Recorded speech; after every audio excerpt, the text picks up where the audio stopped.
নমস্কার বন্ধুরা, শুভ দুপুর সবাইকে।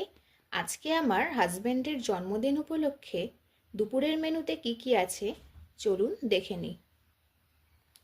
ভাত, ঢ্যাঁড়স ভাজা, আলু ভাজা, বেগুন ভাজা, মাছ ভাজা, পটল ভাজা, ভেজ ডাল, আলু ফুলকপি কষা, মুড়ির ঘন্ট, মাছের ঝাল সর্ষে দিয়ে, চাটনি, পাঁপড়, পায়েস, রসমালাই।